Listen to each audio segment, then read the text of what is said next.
Hello everyone, welcome to back my channel एसमनी academy. तो दोस्तों आज हम पढ़ने वाले हैं ऑप्टिक्स का पार्ट 2 वीडियो और इसमें हम पढ़ेंगे रे ऑप्टिक्स यानी किरण प्रकाश की जो एनसीईआरटी का चैप्टर नंबर 9 था। इसको आज हम इस वीडियो में पढ़ेंगे। इससे पहले हम बता चुके हैं कि किरण प्रकाश की रे ऑप्टिक्स क्या होता है, इसका परिभाषा हम बता चुके हैं। तो चलिए आज हम इसमें पहला टॉपिक जानते हैं कि प्रकाश क्या है। तो आप लोग सोचते होंगे कि प्रकाश के बारे में तो पढ़े हैं कि प्रकाश एक प्रकार की ऊर्जा है जिसकी सहायता से हम किसी वस्तु को देखते हैं। तो दोस्तों ये डिफिनेशन आप भूल जाइए, क्योंकि आप जो है अब हाई लेवल के क्लास में आ चुकी है। ये बचपन वाली एक डिफिनेशन है, डिफिनेशन नहीं बल्कि एक कंसेप्ट है।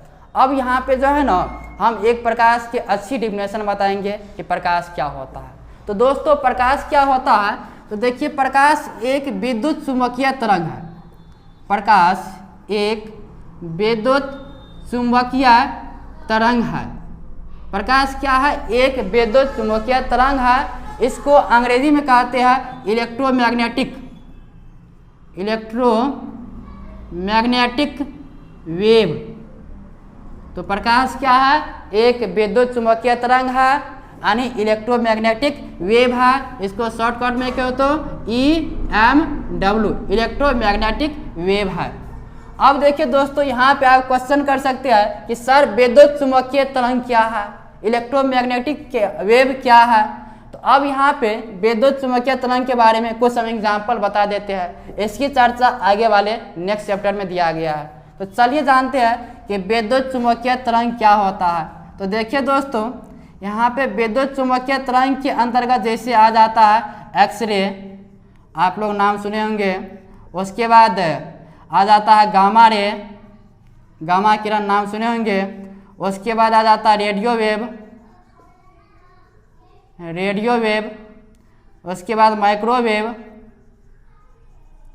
माइक्रोवेव, फिर दृश्य प्रकाश जिसको श्वेत प्रकाश बोलते हैं, दृश्य प्रकाश। और उसके बाद आ जाता है परावैंगनिक किरण जिसको अंग्रेजी में कहते हैं अल्ट्रा वायलेट। तो ये सब आते हैं हमारे यानी विद्युत चुम्बकीय तरंग के अंतर्गत। तो ये सब ऑब्जेक्टिव में पूछ सकते हैं कि निम्नलिखित में कौन विद्युत चुम्बकीय तरंग है। इन सारे में से कोई ऑप्शन दे सकते हैं, तो किसी भी तरह से ऑब्जेक्टिव पूछ सकते हैं। तो यहाँ पे अब आगे समझ में कि प्रकाश क्या है, एक विद्युत चुम्बकीय तरंग है। अब देखिए दोस्तों यहाँ पे X ray, gamma ray, radio wave, microwave और परावैंगनिक किरण, इन सारे टॉपिक हम नेक्स्ट चैप्टर में पढ़ेंगे। यहाँ पे सिर्फ हमें दृश्य प्रकाश यानी प्रकाश के बारे में ही पढ़ना है, क्योंकि हम ऑप्टिक्स का जो डिफिनेशन बताए थे उसमें बोले थे कि ऑप्टिक्स क्या है। इस चैप्टर में क्या करेंगे, प्रकाश और प्रकाश से संबंधित विभिन्न घटनाओं का ही अध्ययन करेंगे। तो चलिए दोस्तों जानते हैं कि दृश्य प्रकाश क्या होता है। तो देखिए दोस्तों दृश्य प्रकाश, जैसे देखिए इस दृश्य प्रकाश का मतलब ही होता है श्वेत प्रकाश। और श्वेत प्रकाश में कितने रंग होते हैं? श्वेत प्रकाश में 7 रंग होते हैं। कौन कौन? तो बचपन में पढ़े होंगे बैजानी हॉपी नाला, ये अंग्रेजी में से याद रख सकते हैं विबज्योर से, VIBGYOR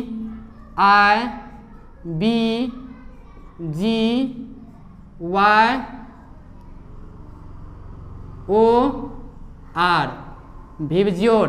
V से वायलेट, I से इंडिगो, B से बिल्लो और G से ग्रीन, Y से येलो और O से ऑरेंज और R से रेड। इसका हिंदी में भी लिख सकते हैं क्या होता है, बैजानी हॉपी नाला।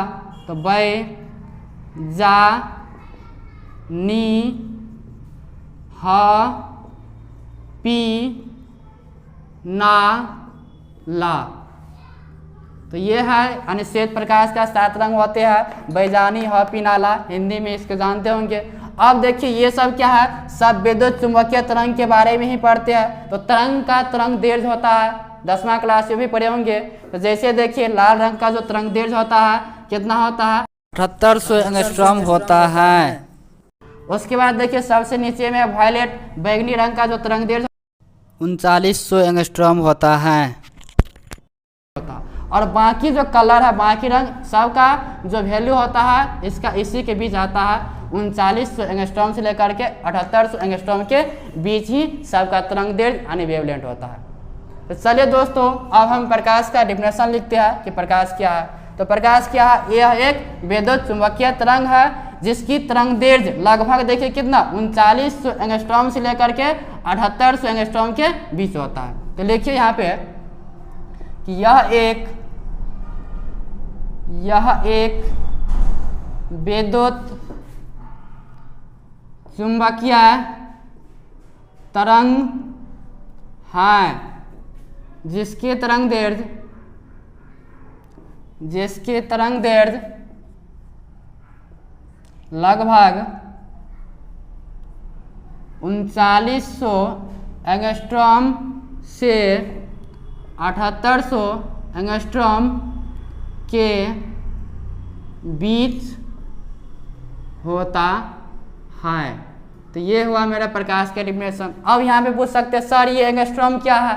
तो एंगस्ट्रॉम का मतलब होता है जैसे 1 एंगस्ट्रॉम बराबर होता है कितना, तो 10 का पावर -10 मीटर, ये होता है 1 एंगस्ट्रॉम का मतलब। ये भी लिख लीजिए, ये ऑब्जेक्टिव में पूछ सकते हैं और पूछा भी जाता है कि 1 एंगस्ट्रॉम का मतलब कितना होता है।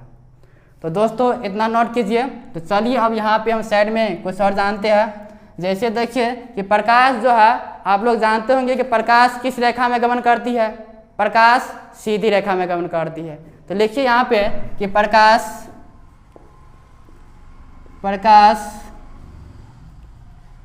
सीधी रेखा में गमन करती है।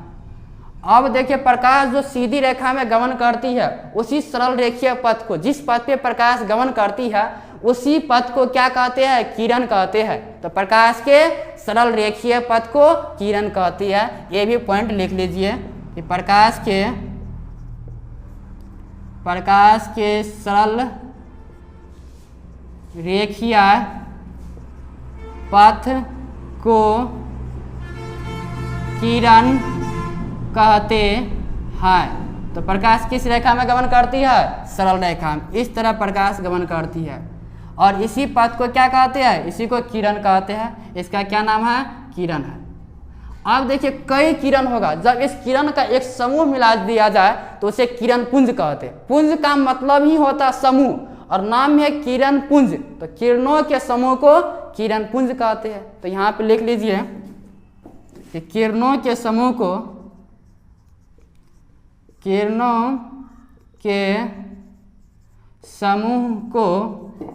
किरण पुंज कहते हैं, किरण पुंज कहते हैं। तो कई सारे किरण पुंज को यदि मिला दिया जाए ऐसे करके, एक किरण हुआ, फिर 2 किरण हुआ, फिर 3 किरण हुआ, फिर 4 किरण हुआ, ऐसे करके कई किरण को मिला दिया जाए तो यह बन जाएगा किरण पुंज। इस पुंज का मतलब ही होता है समूह। किसका समूह, यहाँ पे किरण है तो किरणों के समूह को क्या कहते हैं, किरण पुंज कहते हैं। तो दोस्तों आप जो है जितना हम बताए हैं इसे नोट कर लीजिए, हम थोड़ा साइड हो जाते हैं। तो हमें उम्मीद है कि आप इसे नोट कर लिए होंगे। तो चलिए आप इसे हम सफाई करते हैं और नेक्स्ट टॉपिक की तरफ बढ़ते हैं।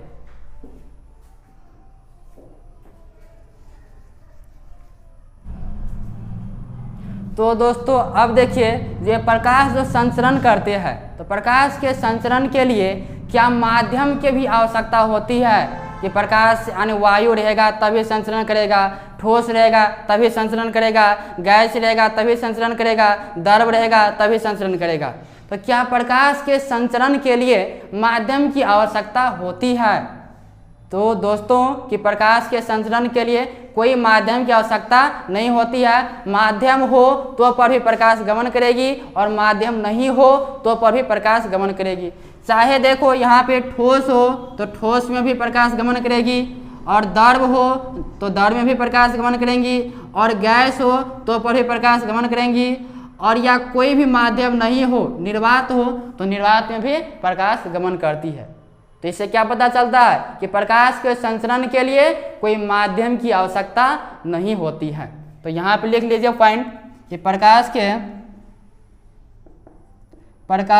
के संचरण के लिए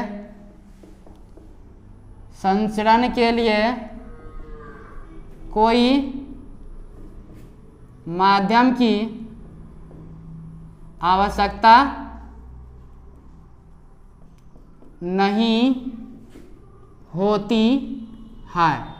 कहने का अर्थ हुआ कि प्रकाश के संचरण के लिए कोई माध्यम की आवश्यकता नहीं होती है। मतलब प्रकाश यदि माध्यम रहेगा तो पर भी चलेगा, माध्यम नहीं रहेगा तो पर भी चलेगा। लेकिन इन तीनों में जैसे बताए थे, ठोस में ये ठोस, द्रव और गैस, और यहाँ पे लिए थे निर्वात। तो देखिए सब में प्रकाश चल सकते हैं, ठोस में भी चलेगा, द्रव में भी चलेगा, गैस में भी चलेगा और निर्वात में भी चलेगा। अब देखिए सब में क्या होता है, इसका वेग, सब का वेग अलग अलग होता है। जैसे निर्वात में अलग होगा, गैस में अलग होगा, द्रव में अलग होगा, ठोस में अलग होगा। तो प्रकाश का वेग वह माध्यम पर निर्भर करती है, लेकिन प्रकाश जो संचरण करेंगी वह संचरण उसके माध्यम पर निर्भर नहीं करती है। तो यहाँ पर क्या होगा, लेकिन इस ठोस, द्रव, गैस और निर्वात सभी में से निर्वात में प्रकाश की चाल सबसे अधिक होती है। ये भी पॉइंट लिख लीजिए कि निर्वात में प्रकाश की चाल सबसे अधिक होती है। तो किसमें सबसे अधिक प्रकाश की चाल होती है, तो निर्वात में प्रकाश की चाल सबसे अधिक होती है। अर्थात निर्वात में प्रकाश की चाल कितनी होती है, तो देखिए दोस्तों कि निर्वात में प्रकाश की चाल कितनी होती, पता होगा कि निर्वात में प्रकाश की चाल 3 लाख किलोमीटर पर सेकेंड। और इसका मतलब समझिए 1 सेकेंड में, ओनली 1 सेकेंड में प्रकाश 3 लाख किलोमीटर दूरी तय करती है। जब तक एक आंख का पलक झपकाते हैं तब तक में प्रकाश समझिए वह 3 लाख किलोमीटर दूरी तय कर चुकी रहती। तो निर्वात में प्रकाश की चाल कितनी होती है, 3 लाख किलोमीटर पर सेकेंड। तो लिखिए कि निर्वात में, अगला पॉइंट, निर्वात में प्रकाश की चाल 3 लाख यानी 3 गुना 10 का पावर 8 मीटर पर सेकेंड होता है। या देखिए कभी कभी ऑप्शन में इसी को दे देता है कि 3 गुना 10 का पावर, देखिए यहाँ पे 8 है मीटर पर सेकेंड में, किलोमीटर में क्या, किलोमीटर में चेंज करेंगे तो क्या होगा, 3 को 0 कम जाएगा, तो क्या होगा 3 गुना 10 का पावर 5 किलोमीटर पर सेकेंड। मतलब क्या, 3 लाख, पहले केस लाख किलोमीटर पर सेकेंड। 1 सेकेंड में प्रकाश 3 लाख किलोमीटर की दूरी तय करती है। जब तक हम आँख का एक पलक झपकाते हैं तो प्रकाश समझिए वह 3 लाख किलोमीटर दूरी तय कर चुकी रहती। तो ये है प्रकाश की चाल। अब देखिए अगला पॉइंट कि प्रकाश का वेग माध्यम पर निर्भर करती है या नहीं करती है। तो इससे पता चलता है कि देखिए निर्वात में प्रकाश की चाल बताए है, उसी प्रकार तो ठोस में भी होगा, द्रव में भी होगा, गैस में भी होगा। तो इससे हमें पता चलता है कि प्रकाश का वेग जो है वो माध्यम पर निर्भर करती है। अलग अलग माध्यम में प्रकाश की चाल अलग अलग होती है, जैसे निर्वात में बताया है। तो इससे क्या पता चला कि प्रकाश का वेग माध्यम पर निर्भर करती है। लेकिन यहाँ पे क्या बताया, प्रकाश के संचरण के लिए माध्यम की आवश्यकता नहीं होती है। प्रकाश रहेगा यानी माध्यम रहेगा तो पर भी प्रकाश चलेगी, माध्यम नहीं रहेगी तो पर भी प्रकाश चलेगी। लेकिन अलग अलग माध्यम में प्रकाश की चाल अलग अलग होती है। तो यहाँ पे देखिए प्रकाश का वेग, प्रकाश का वेग माध्यम पर निर्भर करती है। तो प्रकाश की वेग क्या करती है, माध्यम पर निर्भर करती है। अब दोस्तों इतना को नोट कर लीजिए, हम चलते हैं नेक्स्ट टॉपिक की तरफ, सैर हो जाते हैं।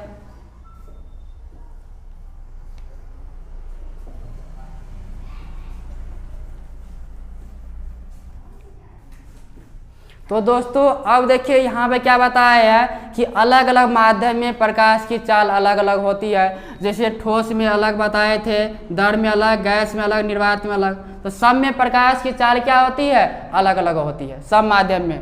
तो यहाँ से एक क्वेश्चन उठ सकता है कि क्या होगा कि जब प्रकाश अपने माध्यम में परिवर्तन करता, अपने माध्यम बदलता है, जैसे ठोस में द्रव में जाएगा, फिर द्रव से गैस में जाएगा, फिर गैस से निर्वात में जाएगा, तब क्या होगा। यहाँ पे क्वेश्चन अरेंज कर सकते थे।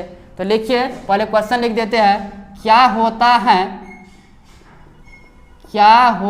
है जब प्रकाश जब प्रकाश एक माध्यम से दूसरे माध्यम में प्रवेश करता है।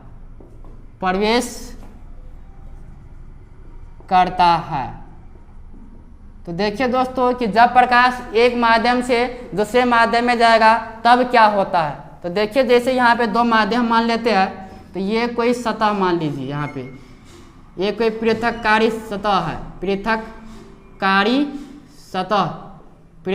सतह मतलब क्या, अलग करने वाले सतह है। इधर मान लीजिए माध्यम 1 और इधर मान लीजिए माध्यम 2। अब देखिए दोस्तों इधर से कोई रे ऑफ लाइट लेते हैं, प्रकाश की किरण लेते हैं, माध्यम 1 से इस माध्यम 2 में जाएगा तब क्या क्या होगा। तो देखिए दोस्तों इधर से कोई रे ऑफ लाइट आती है, किरण आती है, प्रकाश की किरण। तो प्रकाश की किरण इस पृथककारी सतह पे पड़ती है, तो पड़ने के बाद कुछ किरण क्या होगी, टकराने के बाद वापस भी लौट जाएगी। तो कुछ किरण क्या हो गई, इधर वापस भी लौट जाएगी।